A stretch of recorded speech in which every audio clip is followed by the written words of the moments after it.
நம்மை கடவுள் பரிசுத்தராக படைத்தார், அவருடைய மேன்மையில் படைத்தார். நம்ம சொல்கிறோம் இல்லைங்களா, இப்போ நற்கருணை உங்களுக்கு கொடுத்தோம், வாங்கினீங்களா? நற்கருணை வாங்கினீங்கள?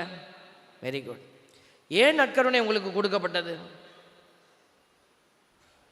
ஒரு கிறிஸ்தவர் அல்லாதவர் இங்கே இருக்கிறாங்கன்னு வச்சுக்கோங்களேன், கத்தோலிக்கர் அல்லாதவர் இருக்கிறாங்க, கிறிஸ்தவர்னு கூட சொல்ல முடியாது, கத்தோலிக்கர் அல்லாதவர், அவர் கிறிஸ்தவராக இருக்கலாம், வேறு சபையை சார்ந்த இல்லை வேறு மதத்தை சார்ந்த, அவங்களுக்கு நற்கருணை கொடுக்கலாமா?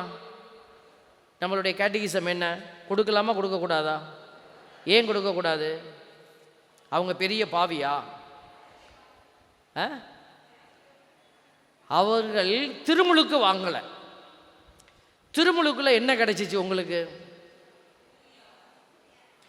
திருமுழுக்கில் தூயாவியெல்லாம் வந்ததெல்லாம் ஓகே, அங்கே கிடைச்ச உங்களுக்கு அந்த கான்செப்ட் வேர்டு என்ன? அபிஷேக அந்த வல்லமையை தான் இந்த இடத்துல அபிஷேகம் வாங்கினீங்கன்னு சொல்கிறோம்.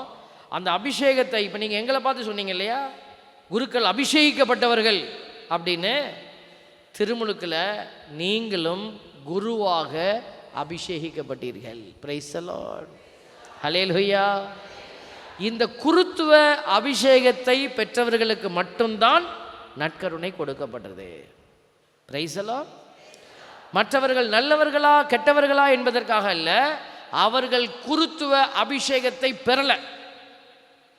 இயேசு கிறிஸ்துவினுடைய குருத்துவ அபிஷேகத்தை பெறவில்லை, அதனால் அவங்களுக்கு நம்ம நற்கருணை கொடுப்பதில்லை.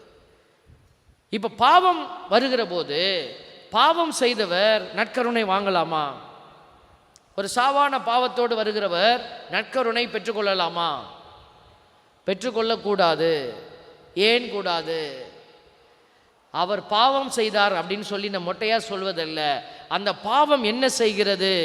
அவருடைய அந்த பேப்டிஸ்மல் கிரேஸ், திருமுழுக்கினுடைய அருளை அது சிதைக்குது. திருமுழுக்கினுடைய அருளை அது நில் பண்ணிடுது, அது ஒன்றுமில்லாமல் ஆக்கிடுது. அப்போ அந்த இடத்துல என்ன போயிடுது? நீங்கள் வாங்கின குருத்துவ அபிஷேகம் போயிடுது.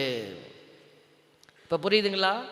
பிசாசு இந்த பாவத்தில் என்ன செய்கிறான் பாருங்க, உங்களுடைய குருத்துவ அபிஷேகத்தை அவன் நீக்கிடுறான், அவன் விலக்கி வச்சிடறான். அதனால் நீங்கள் ஆண்டவரோடு நற்கருணையே உட்கொள்ள முடியலன்னா, ஆண்டவர் விரும்பினாலும் உங்களால் அவரை அணுகி செல்ல முடியாது.